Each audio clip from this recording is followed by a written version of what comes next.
Pemirsa, lahir sebagai warisan budaya, batik hadir sebagai identitas bangsa yang mendunia. Berbagai cara unik dilakukan masyarakat dalam memperingati Hari Batik Nasional dengan harapan batik tetap lestari, tidak punah tergerus zaman. Meski baru sebentar duduk di kursi Menke, sosok Purbaya Yudisadewa langsung menarik perhatian publik. Bukan hanya karena kebijakannya, tetapi gaya penampilannya yang konsisten mengenakan baju batik saat bekerja. Ya, Outfit of the Day OOTD Purbaya kenakan batik berbagai motif dan warna menuai komentar positif netizen. Bapak sering banget nih pakai batik, ada motif tertentu nggak sih Pak? Kenapa suka pakai batik? Pakai jas kalau salah kode bisa diusir loh. Kalau batik nggak bisa diusir, kenapa? Ini nasional, selama di Indonesia aman, itu aja. Kenapa Pak polanya tertentu? Ya ini yang bagus, saya pikir bagus, ini warnanya biru nggak luntur-luntur lagi. Ya, batik. Gak sekedar warisan budaya, tetapi identitas bangsa Indonesia. 2 Oktober menjadi Hari Batik Nasional sejak batik diakui UNESCO sebagai warisan budaya tak benda tahun 2009. Berbagai hal unik dilakukan masyarakat dalam memperingati Hari Batik. Seperti di Cilacap, Jawa Tengah, ratusan pelajar SMP Muhammadiyah 1 mengenakan batik, antusias melukis beragam motif batik di atas kertas gambar. Berikan motif yang bervariasi, jadi saya bisa belajar membuat motif batik. Ya, kita bisa mengenal batik, kita bisa melestarikan batik, dan mengenal lebih banyak budaya batik. Dengan melukis motif batik diharapkan bisa menumbuhkan kecintaan anak-anak terhadap batik sebagai warisan budaya Nusantara bahkan dunia. Tim Liputan iNews melaporkan. Presiden Prabowo Subianto menyaksikan parade kapal perang TNI Angkatan Laut di Komando Lintas Laut Militer Teluk, Jakarta. Parade digelar sebagai rangkaian perayaan HUT ke-80 TNI.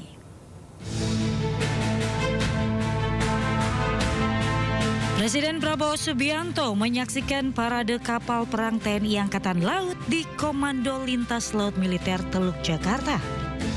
Presiden Prabowo Subianto tiba di Komando Lintas Laut Militer di Teluk, Jakarta pukul 10 pagi. Kehadiran Prabowo disambut oleh jajaran kehormatan dengan iringan lagu Tanah Airku.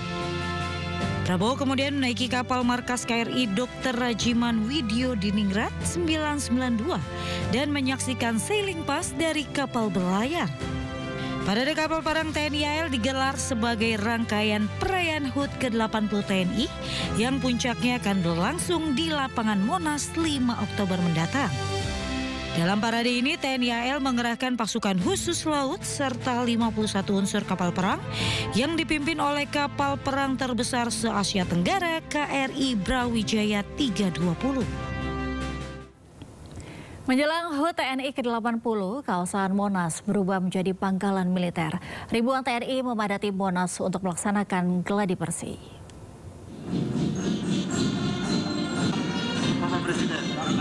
Sebelumnya menjelang HUT TNI ke-80, kawasan Monas berubah menjadi pangkalan militer. Ribuan TNI memadati Monas untuk melaksanakan gladi bersih. Puncak perayaan HUT TNI ke-80 akan dilaksanakan pada 5 Oktober mendatang. Ribuan personil ini dari 3 matra, yaitu Angkatan Darat, Angkatan Udara, dan Angkatan Laut menggelar gladi bersih di kawasan Monas, Jakarta Pusat. Kawasan Monas juga dipenuhi dengan berbagai jenis tank yang nantinya akan ikut bergabung dalam parade. Pada tahun ini, TNI mengusung tema TNI Prima, TNI Rakyat Indonesia Maju. Hari ini pemirsa, pemain timnas Indonesia yang akan berlaga di putaran keempat kualifikasi Piala Dunia 2026 berangkat ke Jeddah, Arab Saudi. Timnas akan melakoni 2 laga hidup mati melawan Arab Saudi dan Irak.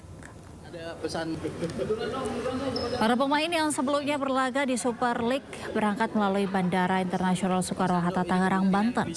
Sementara para pemain diaspora akan langsung bergabung di Jeddah mulai 3 hingga 6 Oktober mendatang.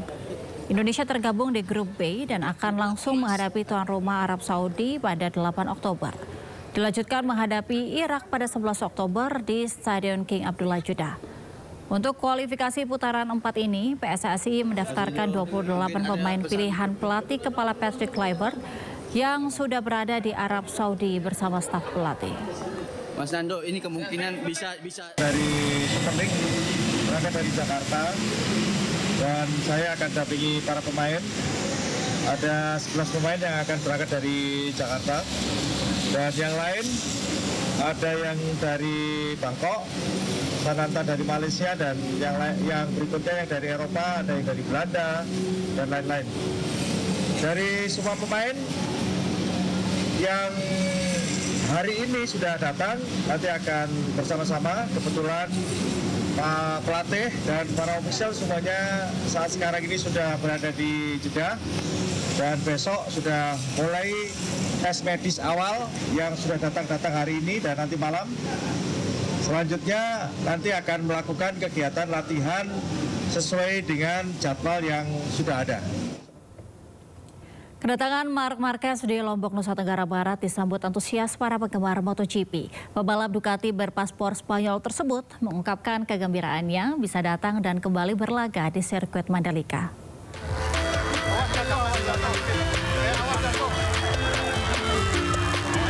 Kedatangan Marc Marquez di Lombok, Nusa Tenggara Barat disambut antusias ratusan MotoGP mania.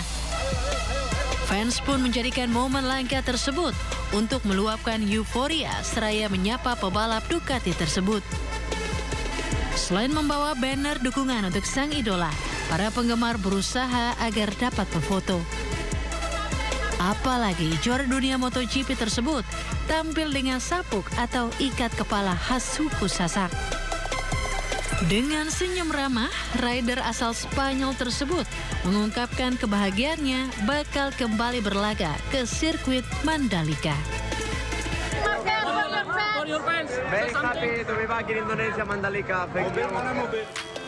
Sementara itu, ribuan warga memadati ruas Jalan Pejanggik hingga Udayana dalam rangkaian pawai para rider. Hujan yang mengguyur tak meluruhkan antusiasme warga yang mengeluh-elukan jagoan mereka, mulai dari Francesco Bagnaia, Luca Marini, Raul Fernandez, hingga Franco Morbidelli. Banyak di antara warga yang datang bersama keluarga dan kerabat, lengkap dengan mengenakan atribut pebalap kesayangan mereka. Pak, siapa yang didukung nanti nih Pak? Ya? Siapa yang didukung nanti di MotoGP? Oke. Harapannya untuk Peko gimana Pak? Ya, semoga dengan GP24 yang kembali dipakai kemarin bisa lebih kompetitif lagi. Balap MotoGP di sirkuit Mandalika digelar pada 3 hingga 5 Oktober mendatang. Dari Mataram, Nusa Tenggara Barat, Tim Liputan iNews melaporkan. Daru itu meninggal bukan karena bunuh diri. Ternyata banyak SPPG baru itu ingin mengejar jumlah pelayanan yang besar.